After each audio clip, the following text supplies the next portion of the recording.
నమస్తే. Welcome to పొలిటెంట్ media. Bhakti Bhaskara చూస్తున్న వాళ్ళందరికీ ముందుగా నమస్తే అండి.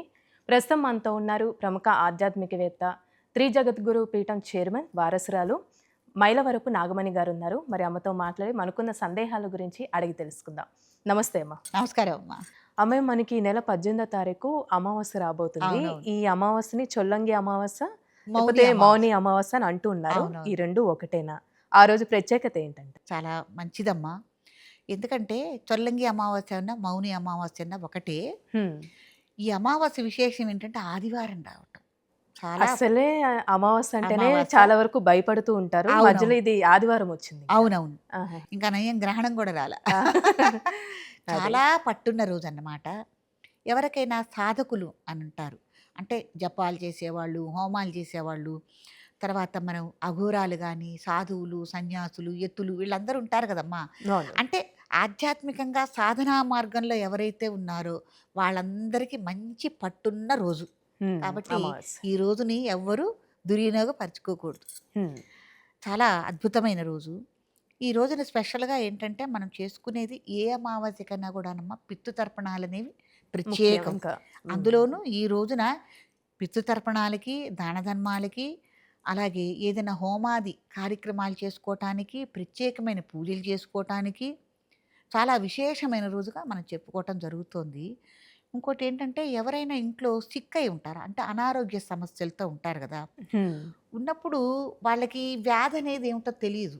డాక్టర్లు గూడా ఒక్కొక్కసారి చెప్పలేరన్నమాట. అంతా బాగుందని అంటూ ఉంటారు. కానీ వాళ్ళు చెప్పలేరు. బాగోరు ఆరోగ్యం. వైద్యానికి అందందనమాట. అందని హ్మ్. సమస్యతో కొంతమందుంటారు. ప్రత్యేకంగా శ్రీ మహావిష్ణువుని వైద్య వీర రాఘవుడుగా మనం హుహు. కొలవటం అనేది జరుగుతుంది. వైద్య వీర వీర రాఘవుడుగా. రాఘవుడుగా మనం కొలవటం జరుగుతుంది. దీనికి సంబంధించిన వ్రతము, పూజా విధానాలు ఇవన్నీ ఉంటాయి. అంటే సాక్షాత్తు శ్రీ మహావిష్ణువే వైద్యుడిగా ఉంటాడనమాట. మనకి హుహు. వైద్యం చేయటానికి అన్నట్టు ఉంటాడు. కాబట్టి ఏదైనా సమూలంగా మనకి నయమని వ్యాధులు గనక ఏదైనా ఉంటే గనక వైద్య వీర రాఘవుడిగా శ్రీ మహావిష్ణువు గనక ఆరాధన చేసుకుంటే సకల రోగాలు పోతాయి అని కూడా చెప్పబడటం జరుగుతోంది. కాబట్టి ఈ అమావాస్యకి అంత పట్టుంది. తమిళనాడులో ప్రత్యేకంగా ఒక గుడి కూడా ఉంది. ఆహా! ఆ క్షేత్రానికి కూడా దర్శనానికెళ్తారు చాలామంది భక్తులు. అక్కడ నిద్ర చేస్తారు. హ్మ్. ఈ తీరన అనారోగ్య సమస్యలున్న వాళ్ళు చాలా విశేషమైందమ్మా ఈరోజు. హ్మ్. అంటే ప్రత్యేకంగా ఏ విధంగా చేస్తే మంచిదంటారమ్మా ఆ రోజు ప్రత్యేకంగాన శ్రీ మహావిష్ణువుని ఈ ఆరాధన? రూపంతో ఆరాధన చేసుకుని మనకి వ్యక్తి ఎవరైతే సిక్ అయి ఉన్నారో వాళ్ళ గోత్రనామాలు చెప్పుకుని హ్మ్. విశేషమైన పూజలు ఒక బ్రాహ్మణ్ణి నియమించుకుని ఆరోగ్యం చేకూరాలని సంకల్పం చెప్పుకొని పూజ చేసుకోవడం అనేది మంచి పద్ధతి. హ్మ్. స్వామివారికి ఇష్టమైన నైవేద్యాలు అవన్నీ చేసుకుని యథావిధిగా షోడశోపచారాలతో పూజ చేసుకోవటం అనేది మంచి పద్ధతి. ఇంకేమైనా కార్యక్రమాలంటూ చేయొచ్చమ్మా అమావాస్య రోజు?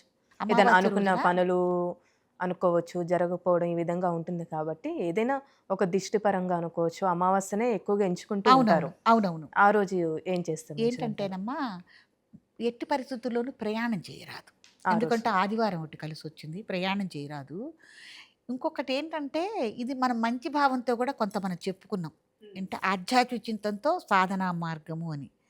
ఎవరైనా నమ్మేవాళ్ళు చేతబడులు, దెయ్యాలు, దేవర్లు ఇవన్నీ ఉన్నాయి అని అంటారు గదా! హ్మ్. వీళ్ళందరికి కూడా ఒక అవకాశం తీసుకునే రోజుది. హుహుహు.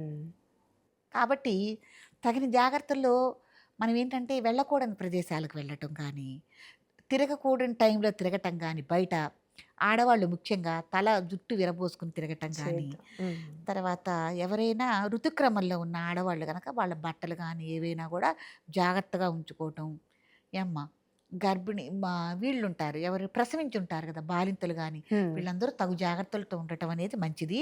ఇంకొకటేంటంటే బుద్ధిమాందల్యంతో ఉంటారు. అంటే హ్మ్. కొద్దిగా పిచ్చి ప్రవర్తనతో ఉండేవాళ్ళు, బుద్ధిమాంద్యం ఉండేవాళ్ళు, వీళ్ళందరూ గూడా తగిన జాగ్రత్తలు తీసుకోవాలి. ఎందుకంటే విపరీతమైన ప్రభావం ఉంటుంది. అట్లాగే రైతులు పొలంలో తిరుగుతూ ఉంటారు గదా! వ్యవసాయ పనుల గురించి. వీళ్ళు గూడా పొలం గట్ల మీద తిరిగేటప్పుడు గూడా తగు జాగ్రత్తలతో తిరగాలి. ఎందుకంటే పాములన్నిటికి కూడా ఒక విపరీతమైన శక్తితో ఉంటాయి. ఆరుసు. అంతే గదా! ఆహా! ఇప్పుడు మనం ఒక దైవపరంగా చూసుకున్నా, ఒక దాన్నంటే కృత్యాపరంగా తీసుకున్నా, దేనికైనా కూడా ఒక మంచి పవర్ ఉన్న రోజు ఇది. హుహు. కాబట్టి మనం అన్ని రకాలుగా మనం ఆలోచన చేసుకుని తగిన జాగ్రత్తలతో మనం ఉండాలి. ఎవరు ఏ సాధనా మార్గంలో ఉన్నారో ఆ సాధనా మార్గంలో ఈ రోజున ఉపయోగించుకోగలగాలి. హ్మ్. కాబట్టి దెయ్యాలు పట్టాయి, దేవర్లు పట్టాయి అనుకున్న వాళ్ళు గానీ, ఈ చేతబడులు, ప్రయోగాలు అన్నవాళ్ళు గానీ, ఉన్నాయని నమ్మి చేసేవాళ్ళు గానీ, వాళ్ళు కూడా తగు జాగ్రత్తలతో ఉండాలి. అలా సాధన చేసుకునే వాళ్ళకి కూడా ఇదొక మంచి మహత్తరమైన రోజు. హ్మ్. కాబట్టి ఈ అమావాస్య చాలా పర్వడైన రోజండి. చాలా పవర్‌ఫుల్. అది కూడా ఆదివారం వచ్చింది కాబట్టి. వచ్చింది కాబట్టి, అందులోనూ మౌని అమావాస్య అంటే అమ్మ ఇంకొక అర్థము, ఈ రోజంతా దైవ కార్యక్రమాల్లో ఉండేవాళ్ళు మౌనంగా ఉండి, హుహు.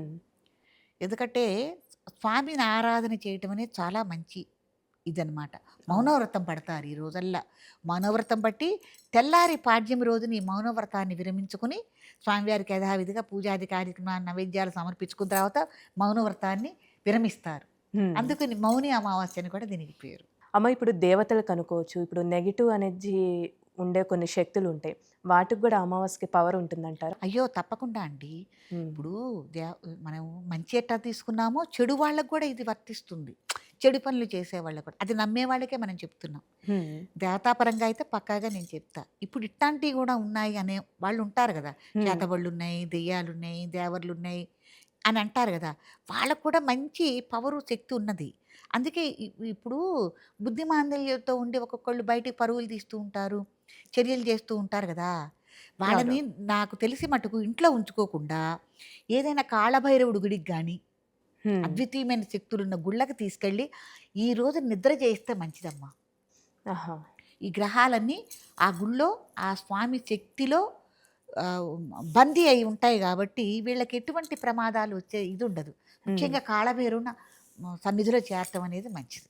హ్మ్. ఆ రోజు. ఆయన వదిలిస్తాడసలు ఇవన్నీ. హ్మ్. అసలు అద్భుతమైన శక్తివంతుడు గదా కాళభైరవుడు. అవును. కాబట్టి అందుకే మనం ఈ అమావాస్యను 2గా తీసుకోవచ్చు.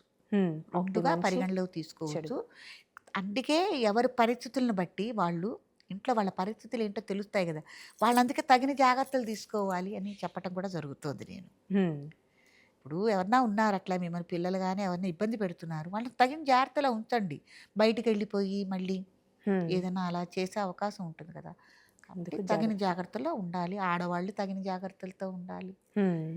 ముఖ్యంగా తల జుట్టు మీరు చిక్కు తీస్తారు. జుట్టు ఎక్కడ పడితే అక్కడ పడేయకూడదు. మీ హ్మ్. మైల బట్టలు ఎక్కడ పడితే అక్కడ పడేయకూడదు. ఎందుకంటే ఇవి అందితే వాళ్ళకి అవకాశం. అవును. చెడు పనులు చేసే వాళ్ళకి మనం ఒక హింట్ అవకాశం ఇచ్చినట్టు, ఇచ్చిన వాళ్ళం అవకాశం అవుతాం ఇచ్చినట్టు. చేజేతులారా. తర్వాత ఏమనుకుని ప్రయోజనం ఉండదు కదమ్మా! ఏదేదైనా దైవ బలం అనేది మన మీద పరిపూర్ణంగా ఉన్నప్పుడు ఏమీ మనకి రావు. మన హ్మ్. కర్మ బాగోక మనం ఏదన్నా కొద్దిగా జాతకపరంగా గాని ఏదన్నా కొద్దిగా తక్కువ స్థాయిలో ఉన్నామనుకో అమ్మా, అవన్నీ మనకి దెబ్బతీసే అవకాశం గూడా ఉంటుంది గాబట్టి, మనం ఎందుకు ఇవ్వాలి అవకాశం? కదా! అవును. కాబట్టి తగిన జాగ్రత్తలో మనం ఉండటం అనేది చాలా మంచిది. హ్మ్. తర్వాతేంటంటే ఇంకోటి మాట చెప్పొచ్చాను. వనమూలికలు తీసేవాళ్ళకి. హుహు. ఇప్పుడు వనమూలికా వైద్యం చేస్తారు గదా!